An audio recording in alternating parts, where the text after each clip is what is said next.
I'm sharing with you how to make the most delicious and decadent chocolate cupcakes. They're a classic, and after trying so many different recipes, I promise you this is the one you want to use. Welcome to Recipes by Carina, where I show you how to make classic and simply delicious recipes. Make sure to subscribe for a new video each week. These chocolate cupcakes are also part of my cupcake series, which you can find linked below. To get started, in a medium-sized mixing bowl, measure out 1 cup of white granulated sugar. If you'd like the full recipe for these chocolate cupcakes, it will be on my website, as well as the full measurements listed in the description box below. I also have so many other cupcake recipes on my channel, so if chocolate isn't your thing, salted caramel or classic vanilla might be. To the sugar, we're going to crack in 2 medium-sized eggs. If you store your eggs in the fridge like I do, just take them out 30 minutes before you start baking so they have a chance to come up to room temperature. Measure out 1/2 cup of a neutral oil like vegetable or canola and pour into the bowl.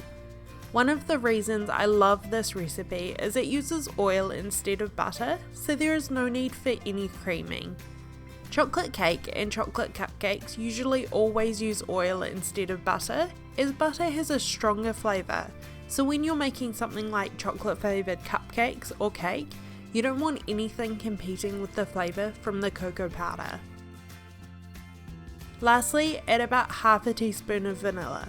Always add vanilla to chocolate baked goods as it really brings out the flavour.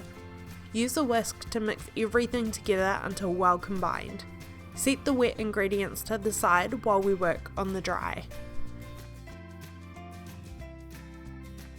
In a larger mixing bowl, sieve in the dry ingredients: the flour, cocoa powder, baking soda, and salt. You'll need 1.5 cups of all-purpose flour or cake flour.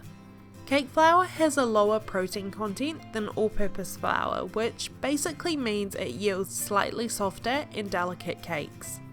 If you do a lot of baking, I would recommend trying to find cake flour, but if you just bake once in a while, all-purpose works perfectly fine, so don't worry.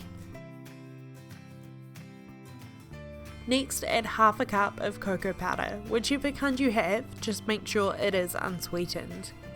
You can use a whisk instead of a sieve here, but I always find cocoa powder is full of lumps, so sieving usually works a lot better.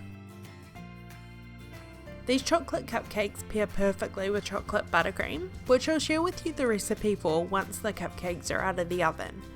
If you're wanting something a little different than just chocolate buttercream, salted caramel would be decadent and delicious, or even cream cheese frosting.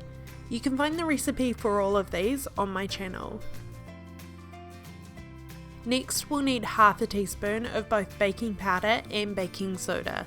The difference? Baking powder contains baking soda as well as an acid to activate it.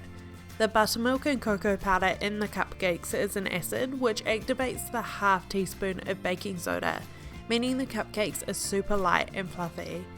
As there's not a huge amount of acid in these cupcakes, we're also using baking powder to get some extra lift.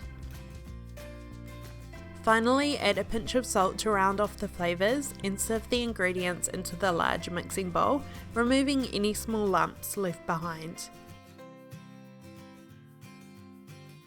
Mix all the ingredients together to make the chocolate cupcake batter. Add 1/2 of the wet ingredients as well as 1/2 of the buttermilk. You'll need 1 cup of buttermilk in total. If you don't have buttermilk on hand, I'll have a recipe in the description box below how you can make your own when in a pinch. It uses 2 ingredients which you probably already have on hand. Use a wooden spoon to fold the batter together until the wet ingredients and buttermilk have been incorporated. Follow with the remaining and fold together until just combined. Adding the wet ingredients in half at a time helps to reduce the amount of lumps in the batter, as well as make sure everything is mixed well while not being overmixed. Be careful to not overmix, just enough so there is no longer any dry flour, or the cupcakes can quickly turn dry and tough.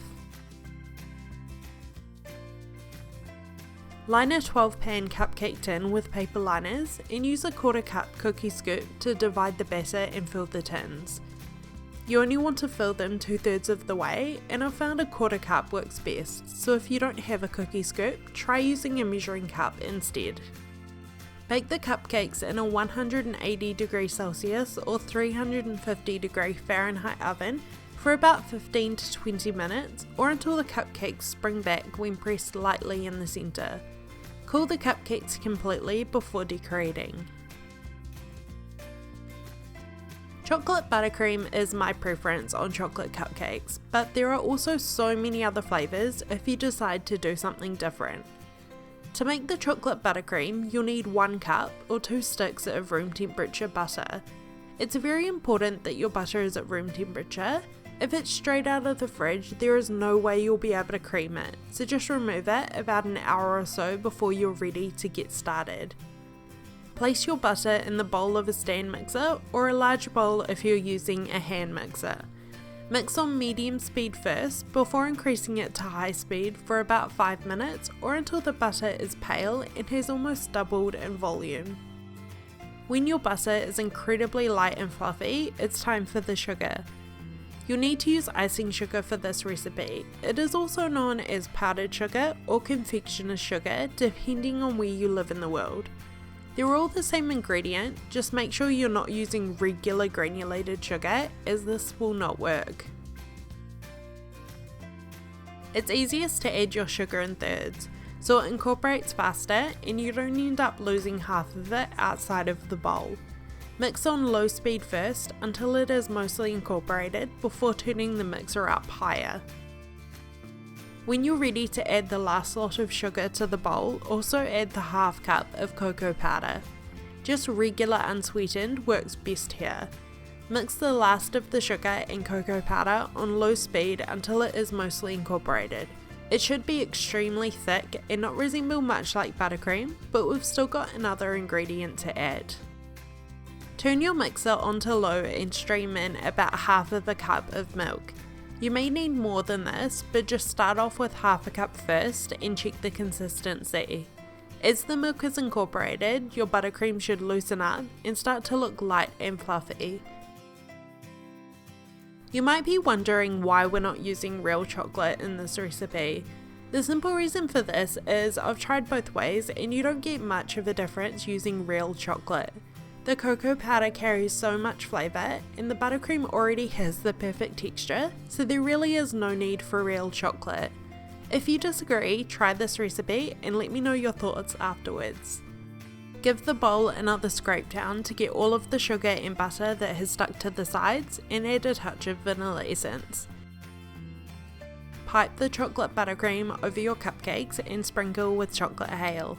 Let me know what your favourite flavour of cupcakes are. Chocolate, vanilla, salted caramel, red velvet, so many different flavours to choose from. Make sure to subscribe to my channel and take a look through my other cupcake recipes. Thank you for watching, I hope you enjoyed this recipe. Remember to let me know the recipes you would like to see on my channel next, and I will see you in my next video.